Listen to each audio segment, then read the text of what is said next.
안녕하세요. 이제 결혼 3년 차를 맞는 맞벌이 부부입니다. 결혼은 일단 1억씩 해서 반반 결혼을 하기는 했어요. 하지만 저는 오롯이 제가 모은 돈을 가지고 왔고 남편은 모아놓은 돈이 따로 없었다 보니 시댁에서 그 돈 전부를 해줬기에 엄밀히 따지자면 반반 결혼을 했다고 보기에 약간 애매한 부분도 있습니다. 여태까지는 이 사실이 저희 결혼 생활에 있어서 제 발목을 잡게 만드는 일이 될 거라고는 생각도 못했어요. 남편이 돈을 모아놓지 못한 이유는 취직이 다른 사람들에 비해 늦은 편이기에 그렇습니다. 그리고 제가 사회생활을 남들보다 조금 빨리 시작했다는 이유도 한몫하겠고요. 영화 보는 것 말고는 딱히 취미라고 부를 만한 것도 없던 저였다 보니 돈 모으는 것도 딱히 없었어요.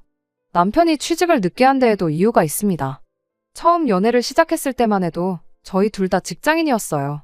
연애 시작하고 1년 뒤에 남편이 제대로 사람 대우해주는 그런 회사에서 일을 하고 싶다며 다니고 있던 회사를 그만두게 되면서 공백기가 생기게 되었거든요. 남편이 다니고 있던 첫 직장이 문제가 아주 많은 회사였어요. 직원 수도 40명이 넘는 규모가 조금 있는 회사였는데도 불구하고 정말 제대로 된 사람 대접을 해주는 곳이 아니었거든요. 남편이 정식으로 이력서를 내서 취직을 한 건 아니었어요. 원래는 대학교 졸업반 시절에 단기로 아르바이트해서 취직하는 동안 생활비 좀 마련해보겠다고 들어간 회사였는데 어떻게 기회가 되어서 졸업하고도 계속 출근하게 되었던 거죠. 남편 말로는 같이 일하는 직원들하고 합이 잘 맞고 일도 성향에 맞는 데다가 어느 정도 미래도 보이는 곳이라고 생각했었대요. 거기에 사장까지 나서서 이런 식으로는 원래 채용을 잘 안 한다면서 이렇게 열심히 일하는 인재를 놓치면 회사 손해라고 취직하지 말고 여기서 그냥 일을 하라고 설득까지 해왔다는 겁니다. 그렇게 3년간 거기서 직장 생활을 하고 있었고 그때 저랑 연애도 시작했던 겁니다. 시간이 지나면서 남편도 짬이 좀 생겼으니 신입 직원이 들어오면서 사수 역할을 하게 되었대요.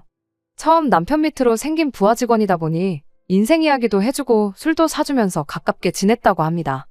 그러다 같이 술 한잔하면서 회사 이야기가 나왔는데 그때 충격적인 사실을 알게 되었던 거죠. 실은 남편이 정말 말도 안 되는 박봉으로 일을 하고 있었다는 사실을 말이에요. 아르바이트한 기간까지 포함하면 3년을 훨씬 넘긴 경력직이었음에도 불구하고 이제 막 들어온 신입 직원이 받는 월급보다도 못한 돈을 받고 일을 하고 있었다는 사실을 알게 되었던 겁니다. 남편이 처음 시작을 아르바이트생으로 했다 보니 그때 당시에 거의 최저시급을 받고 일을 하고 있었는데 사장이 아르바이트생인데도 불구하고 직원만큼 일을 하는 남편을 아주 호구로 봤던 거였죠. 아르바이트 할 때도 저렇게 일을 열심히 하는데 뭐하러 돈을 더 주냐 뭐 그런 생각이었나 보죠. 남편이 아르바이트에서 직원이 되면서 월급을 많이 올려주긴 했는데 많이 올려줬다고 해도 회사에서 뽑는 신입 직원이 받는 돈보다 훨씬 못한 돈을 주기로 했던 거예요. 남편 잘못이 아예 없는 건 아니죠. 남편도 좀 더 알아보고 그랬어야 했는데 그때야 아무 경험 없는 사회초년생 시절이고 주변에서도 그런 내용에 대해 알려주는 사람 하나 없었다 보니 학교 끝나고 와서 일하면서 매달 6, 70만 원 받던 월급이 220만 원이 돼버리니 남편은 엄청 많이 올려줬던 걸로 생각했던 겁니다. 해마다 연봉도 5%씩 올려줬다는데 원래 받는 돈이 적은데 올라봐야 얼마나 오른 거겠어요. 아무것도 모르고 3년 동안 뼈 빠지게 일했는데 배신감에 아주 치가 떨렸다고 하네요. 그런데도 아쉬운 소리, 싫은 소리 하나 못하는 남편 성격 때문에 그 사실을 알고도 계속 출근을 했었던 거예요. 남편한테 이 사실을 알려준 신입 직원은 남편 월급 이야기를 듣고 뭐 이딴 회사가 다 있냐며 그날로 바로 그만뒀다고 하는데 남편한테는 그런 결단을 내릴 과감함마저 없었던 거였습니다. 그런 남편이 회사를 그만두게 된 건 순전히 저 때문이었어요. 남편이 한 번은 술에 엄청 취해서 속상하다며 저한테 전화를 해왔고 회사에서 박봉으로 아주 뽕을 뽑히고 있었다는 사실을 그때 처음 저에게 말해줬어요. 저도 이야기 듣기만 해도 피가 거꾸로 솟는 기분이었는데 당사자인 남편은 오죽했겠나요. 당장 안 그만두고 뭐하고 있는 거냐고 그때 제가 남편한테 회사에 당장 사표 집어던지고 사무실도 뒤집어 놓고 오라고 조언을 해줬죠. 남편은 처음에는 조금 꺼려했어요. 당장 벌이가 사라지는 거나 마찬가지였으니 앞으로 뭐 해먹고 살지 고민을 하더라고요. 아직 30도 안 됐는데 벌써부터 그런 걱정을 하냐고 새 직장 찾을 때까지 백수라고 해서 내가 헤어지자고 안 할 테니 당장 내일 회사부터 그만두라고 한마디 했어요. 제 말에 힘을 얻은 남편은 바로 다음날 회사에 사표를 내던지고 왔죠. 그제서야 거기 사장도 월급을 올려줄 테니 그냥 회사에 남아달라고 남편을 붙잡았다네요. 그동안 헐값에 부려먹은 돈을 다 쳐줘도 모자랄 판에 그 상황에서도 돈을 좀 아껴보겠다고 그 신입 직원이 받는 월급보다 5만 원을 더 주겠다고 나왔대요. 그제서야 남편도 자기가 호구당하고 있던 사실을 깨닫게 되었고 그 길로 뒤도 안 돌아보고 회사를 빠져나왔답니다. 원래는 후임 자리 생길 때까지 인수인계를 위해 다닐 생각이었는데 더는 못 참겠다면서 말이죠. 그때 남편이 조금 답답한 구석이 있다는 걸 알았어요. 사표 집어던지는 와중에도 회사에 인원이 비는 걸 걱정해서 몇 달 더 다닐 생각을 했다는 게 말이죠. 아무튼 결과적으로는 바로 때려쳤기 때문에 그걸 가지고 뭐라고 하지는 않았습니다. 남편이 새로 직장을 구한 건 그 회사를 그만두고 1년 반이 더 지나서였습니다. 그래도 새로 들어간 직장에서 경력 인정도 받고 해서 곧바로 대리직함 달고 출근할 수 있었어요. 남편이 심약하긴 하지만 실력이 없는 사람은 아니었거든요. 남편은 남편 나름대로 자기가 돈 한 푼 못 벌어오는 와중에 떠나지 않고 곁을 지키던 제가 자기를 뒷바라지 해줬던 거라고 생각을 했었나 봐요. 그리고 어쨌든 제 덕분에 악독한 회사에 한 방 먹여주고 나온 꼴이 되었으니 저랑 결혼해서 제 말만 듣고 살면 손해보는 일은 없겠구나 하는 생각도 들었다더라고요. 새 직장에 들어가고 나서 얼마 지나지 않아서 저한테는 평생 갚아도 모자랄 신세를 졌다며 자기랑 결혼해주면 그 은혜를 평생에 걸쳐서 갚아주겠다고 저에게 청혼을 해왔죠. 그리고 그렇게 저는 남편과 결혼을 하게 되었습니다. 연애하는 동안은 아무 문제가 없었거든요. 아쉬운 소리 못하고 조금 답답하고 못 믿어온 구석이 있다는 건 알고 있었지만 바꿔 말하면 웬만한 거 다 저한테 맞춰주는 착한 사람이었으니 적어도 결혼하면 어이없는 걸로 싸울 일은 없겠구나 싶었어요. 남편이 모아놓은 돈은 없었을지언정 시댁에서 똑같이 1억을 해주겠다고 했으니 결혼자금 문제도 딱히 따지고 들 게 없었죠. 그렇게 제 1억, 시댁돈 1억으로 반반 결혼을 하게 되었습니다. 그 돈으로 빌라 전세 하나 구해 신혼살림 차리고 맞벌이 결혼 생활을 시작했습니다. 연애를 꽤나 길게 한 편이라서 남편에 대해서는 어느 정도 많이 알고 있다고 생각했는데 결혼하고 나니 모르는 것 투성이었어요. 요즘이 옛날처럼 결혼하기 전에 어디 가서 신부 수업 미리 받고 그러지는 않잖아요? 제가 혼자 살면서 기본적인 살림들은 손에 익은 상황이긴 했지만 그렇다고 해서 능숙한 편은 아니었어요. 그래도 평생을 부모님 집에서 살아온 남편보다야 제가 훨씬 더 잘했죠.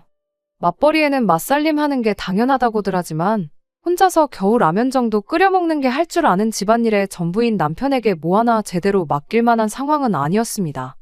그래서 제가 주도적으로 집안일을 하게 되었죠. 남편은 대신 제가 시키는 것들은 군말 없이 다 했고요.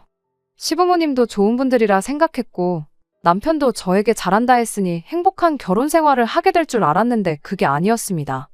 남편 위로 신우가 한 명 있는데 처음에는 신우 때문에 결혼 생활이 조금 힘들게 될 수도 있겠다 하는 생각을 했었어요. 팔이 안으로 굽어서 그런 건지 이유는 모르겠지만 신우는 제가 남편보다 한참 모자라다는 생각을 하는 듯 보였고 대놓고 저를 못살게 굴지는 않았지만 탐탁치 않아 한다는 티를 그렇게 내고 다녔거든요. 저희가 결혼식 올리고 나서 얼마 지나지 않아 집들이를 했어요.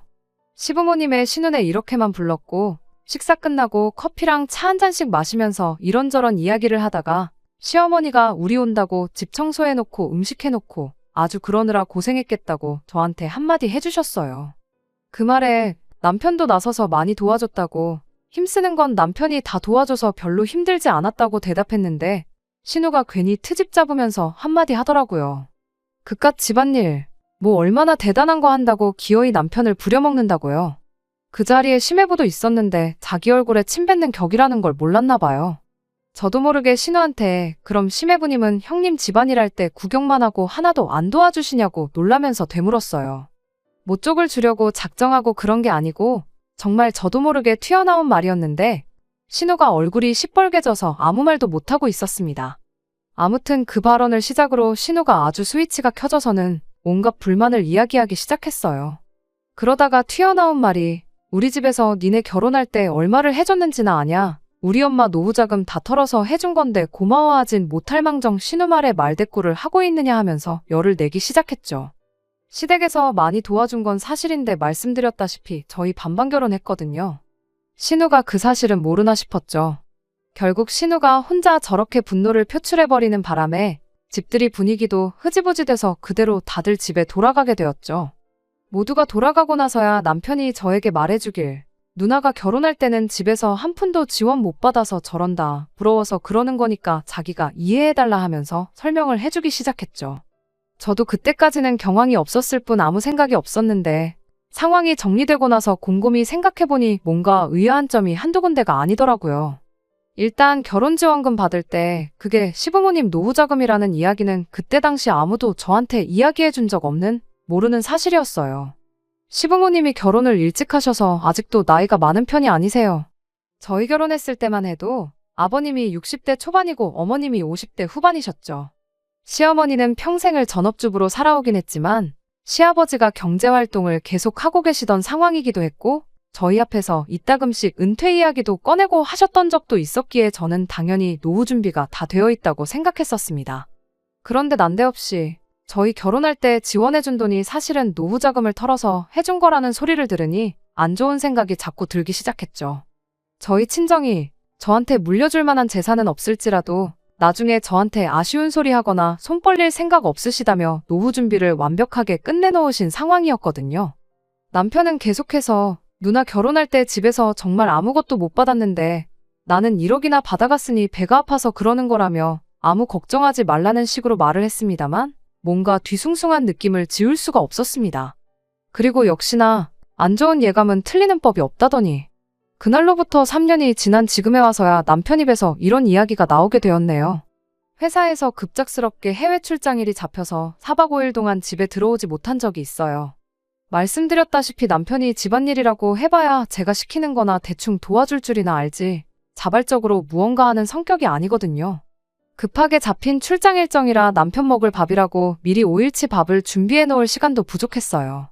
제가 미리 밥을 준비해 놓는다고 한들 당장 하루 이틀치 말고는 나머지는 얼려놓아야 했을 텐데 남편 성격에 데워먹는 게 귀찮다고 손도 대지 않을 게 뻔했거든요. 길게 집을 비우는 게 처음이었다 보니 차라리 남편한테 시댁에 가 있으라고 했어요. 괜히 배달 음식만 주구장창 사 먹거나 라면이나 끓여 먹을 게 뻔해 보여서 그렇게 한 거였죠. 시어머니한테는 따로 연락드려서 20만 원 보내드렸고 저 가 있는 동안 오랜만에 아들하고 오붓한 시간 보내시라고도 말씀도 잘 드리고 그렇게 출장을 떠나게 되었습니다. 그리고 출장 다녀왔더니 남편은 저한테 잘 다녀왔냐느니 고생했다느니 하는 말은 한마디 없었고 은근슬쩍 계속 시부모님 이야기를 꺼내기 시작했습니다. 아버지 등이 평소보다 더 굽어 보인다느니 어쩐다느니 어머님 눈이 안 좋아지셨는지 소금이랑 설탕도 구분을 못하셔서 하루는 설탕국을 먹었다느니 하면서 말이죠. 그러면서 자기가 집안의 장남으로서 부모님이 너무 걱정이 돼서 두고 볼 수가 없다는 식으로 혼자서 쉬지도 않고 계속 중얼거리더라고요. 혼잣말 하는 것처럼 중얼거렸지만 집에 남편하고 저 둘밖에 없는데 누가 봐도 저 들으라고 하는 소리였어요. 듣다 못한 제가 나한테 무슨 이야기가 하고 싶어서 그렇게 혼잣말을 중얼거리느냐고 단도직입적으로 물어봤죠. 그랬더니 그제서야 본론을 꺼내기 시작했어요. 안 그래도 자기가 시댁에서 며칠 지내기로 했다고 하루는 누나랑 매형도 같이 와서 저녁 식사를 했답니다. 그리고 그때 신우가 이제 부모님도 연세가 연세인데 언제부터 모시는 게 좋을런지 그런 이야기를 꺼냈다고 하더라고요.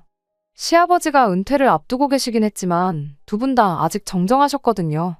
물론 노후 준비가 완벽하게 되어 있다면야 그때 은퇴해서 편하게 노후 즐기는 것만큼 좋은 게 또 없겠다만 그건 상황에 따라 다른 거잖아요. 심지어 저희 친정부모님도 노후 준비 완벽하게 끝내놓은 상황이었지만 아직도 사람 일 어떻게 될지 모른다며 두 분 다 아직도 경제활동을 하고 계세요. 평생 사무실에서 펜만 굴리시던 친정아버지도 정년퇴직 후에 놀고만 있을 수 없다며 아는 분 가게 나가서 청소도 도와주고 굳은 일 마다하지 않고 그러면서 생활비를 벌고 계시거든요. 예전이야 환갑이었지. 요즘 100세 시대라는데 아직 두 분 다 정정하시고 일할 거리 찾는다면 얼마든지 찾을 수 있을 텐데 왜 벌써부터 합가 이야기를 꺼내느냐고 남편한테 대놓고 물어봤어요. 그랬더니 남편이 저보고 왜 이렇게 공감 능력이 떨어지냐며 혼자 열을 내더라고요. 아직 합가하자고 말을 꺼낸 것도 아닌데 뭐 그렇게 예민하게 구냐며 눈치를 주기 시작했습니다. 그러면서 저한테 한다는 소리가 시부모님이 우리 집에서 같이 살게 되면 그만큼 이득 보는 게 많은 거 모르냐고 따지더라고요. 이득은 무슨 이득이냐고 했더니 어머님이 같이 살게 되면 나중에 우리 아이 태어나면 애도 대신 봐주실 거 아니겠냐고 그것만 해도 제 월급에 애 봐주는 사람 구하는 것까지 생각하면 달에 500만 원은 이득을 보는 거랍니다. 그것뿐이겠냐며 어머님이 살림도 대신 다 해주실 거 아니겠냐며 그것도 한번 계산을 해보라는 거예요. 하루에 하는 집안일을 2시간씩만 잡아도 우리 시급으로 계산하면 그것도 달에 200만 원은 좋게 될 거라면서 말이죠. 그리고 어차피 내가 집안의 유일한 아들이니 나중에 가면 부모님 모시고 살게 될 게 당연한 건데 당장 내일부터 모시나 나중에 가서 모시나 달라질 게 뭐가 있냐고 하더군요. 마치 저한테 선택권이라고는 없다는 듯이 딱 잘라서 말을 하더라고요. 평소에 언변이 그렇게 좋은 사람이 아닌데 입에 모터가 달린 것 마냥 따다다 쏘아대는 걸 보니 누가 보면 미리 연습이라도 한 줄 알겠다 싶더라고요. 그래서 남편한테 나는 시부모님 모시고 살 생각은 추호도 없다 말하고 남편이 주장하는 합가를 해야 하는 이유에 대해서 하나씩 조목조목 반박해줬습니다.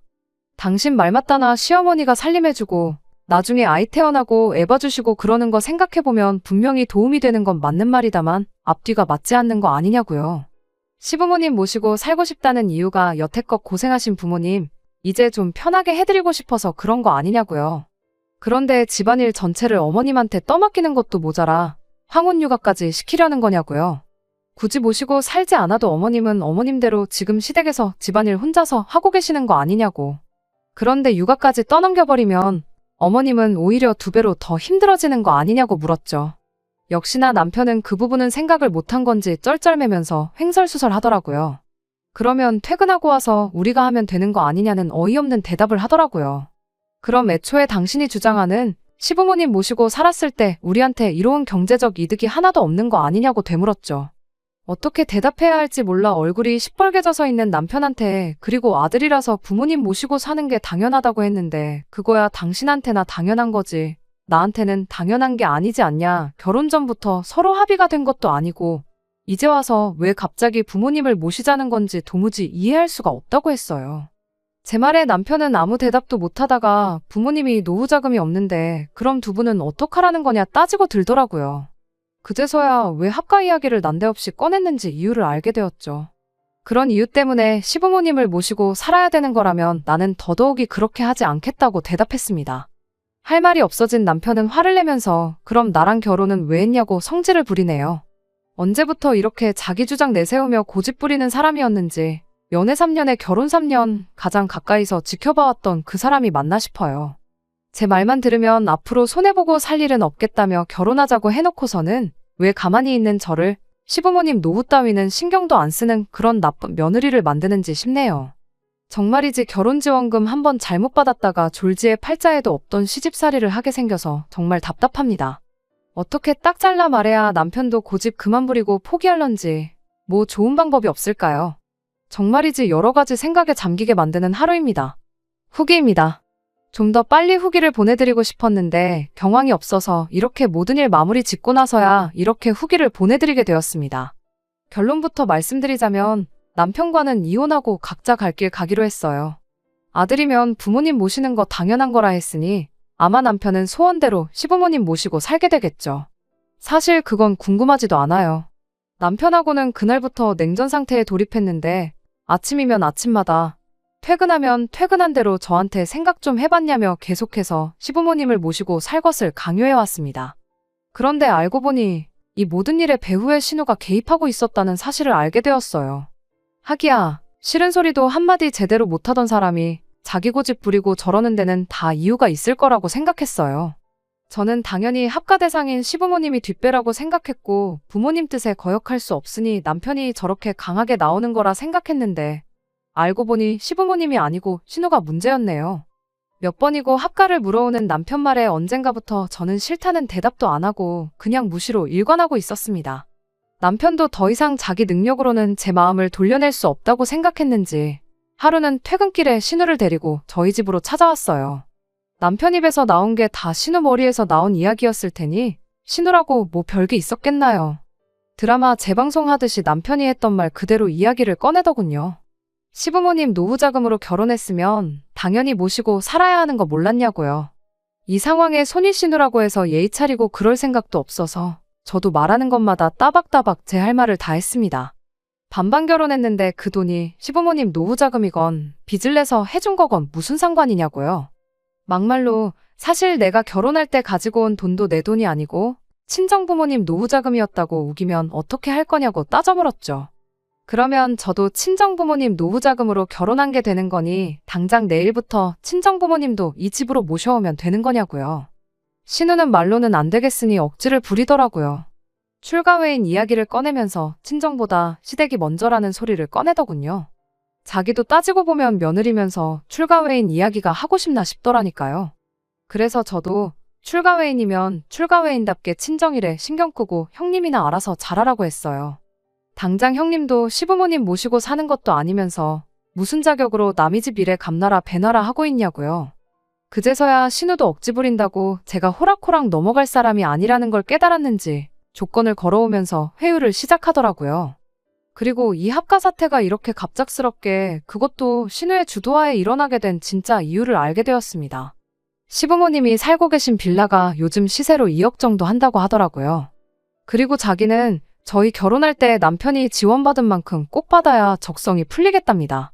그러면서 조건을 제시하길 시부모님 집을 팔아서 그 돈을 정확하게 반반씩 나누자고 하더라고요. 그러면 저도 1억이 생기는 거니 손해는 아니라면서요. 하지만 여기에는 큰 함정이 있었죠. 속이 뻔히 보여서 함정이라고 할 것도 없어요. 시부모님 집을 팔면 시부모님은 어디 가서 사느냐 따져 물으니 당연히 니네가 모시고 살아야지 이러고 있더라고요. 고작 1억 받자고 제가 앞으로 못해도 30년 평생을 시부모님 모시고 살겠다고 하겠냐 물으니 저보고 피도 눈물도 없는 년이라며 그럼 우리 엄마 아빠 길바닥에 노숙이라도 하라는 거냐며 욕짓거리를 쏟아붓더라고요. 그렇게 부모님 노후자금 걱정하는 딸이 정작 뒤에서 하는 짓이라곤 멀쩡히 잘 살고 있는 집 팔아 그 돈 꿀꺽하고 동생한테 오갈곳없는 부모님을 떠넘기는 거냐고 피도 눈물도 없는 게 대체 누구냐고 되받아쳐줬네요.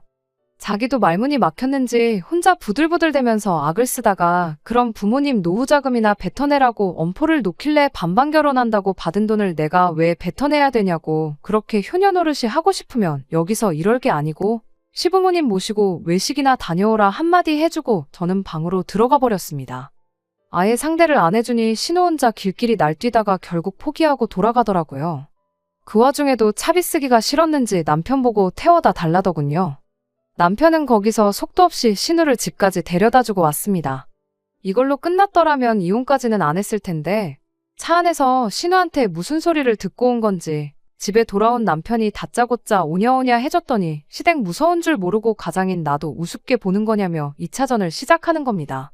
이쯤 되니까 돌이킬 수 없는 데까지 왔구나 하는 생각이 들었습니다. 남편을 설득해 놓으면 신우가 와서 저러고 신우의 말을 무시하면 남편이 와서 저러는데 모르긴 몰라도 이게 앞으로 펼쳐질 제 결혼 생활이라는 게 안 봐도 뻔하더라고요. 이미 저는 시부모님 사정이 어떻게 되었든 간에 길바닥에 내몰면 내몰았지. 모시고 살 생각은 추호도 없는 그런 사람이 되어 있는데 여기서 제가 뭘 더 어떻게 해야 하나 싶어서 그 자리에서 포기해버렸어요. 남편한테 원하는 대로 신우한테 결혼할 때 받은 돈도 돌려주고 시부모님도 모시고 살라고 한마디 해줬죠. 분위기 파악을 못하는 건지 남편은 제가 이제서야 자기 말을 듣는 건 줄 알고 입이 귀에 걸려서 웃더라고요. 언제쯤 오시라고 하면 되겠냐, 방은 어떤 방을 정리하면 되겠냐 혼자 들떠서 신이 나 있더라고요. 아무 때고 당신 원할 때 하면 되고 안방을 들여도 되니 알아서 하라고 했습니다. 그리고 저는 방에 들어가서 제 짐을 꺼내기 시작했죠. 남편은 내일 당장 모시는 거 아니니 천천히 하라고 아직도 착각을 하고 있더라고요. 그 길로 남편한테 나는 일단 친정에 가 있을 테니 서류 준비되는 대로 만나서 재산 분할은 어떻게 할 건지 정확하게 정산 한번 해보자고 했습니다. 반반 결혼했고 똑같이 맞벌이 했으니까 정확하게 절반 나눌 거고 정확한 정산은 나중에 날 잡아서 한 번에 하자고 말했습니다. 그제서야 제가 무슨 말을 한 건지 눈치를 챈 남편이 그게 무슨 소리냐며 얼굴이 죽상이 되더라고요. 나는 시부모님 모시고 살 생각이 없고 그렇다고 당장 당신 누나가 되었든 당신 부모님이 되었던 간에 내 피 같은 돈 1억을 넘겨줄 생각도 없으니 내가 빠져주는 거라고요. 나만 빠져주면 우리 돈 1억이 아니라 네 돈 1억을 부모님한테 돌려드릴 수 있는 거 아니냐. 그러니까 이혼하고 그걸 신우랑 공평하게 나눠갔던 그 길로 부모님 모시고 살면서 아들로 태어난 도리를 하던 그때부터는 당신 좋은 대로 하면 되겠다고 말이죠. 남편이 아연실색을 하면서 이혼 말고 다른 방법이 있을 거라며 그제서야 같이 머리를 맞대고 좋은 방법이 있는지 한번 고민 좀 해보자고 하는 겁니다. 그래서 어디 한번 지금 이 상황에 이혼보다 더 좋은 방법이 있는지 지금 당장 말해보라 그랬어요. 시간 넉넉히 줄 테니까 천천히 생각해보라고 말이죠. 신우랑 한통속이라 저러는 거지. 남편도 합가를 하던가 생돈을 날려야 하는 말도 안 되는 양자택일을 강요받고 있다는 사실을 알고는 있던 건지 아무 말도 못하더라고요. 결국 좋은 방법이라고 내놓은 아이디어가 어차피 우리 맞벌이 하고 있고 아이도 없으니 경제적으로 어려울 게 없지 않냐면서 앞으로 매달 100만 원씩 신우한테 보내주잡니다. 그러면 4년이면 5천만 원이지 않냐고. 그렇게 하면 시부모님도 모실 필요 없고 따지고 보면 누나도 똑같이 5천씩 받은 꼴이 되는 거니 더 아무 말 없지 않겠냐면서요. 당신 지금 누나한테 돈을 주고 싶은 거냐?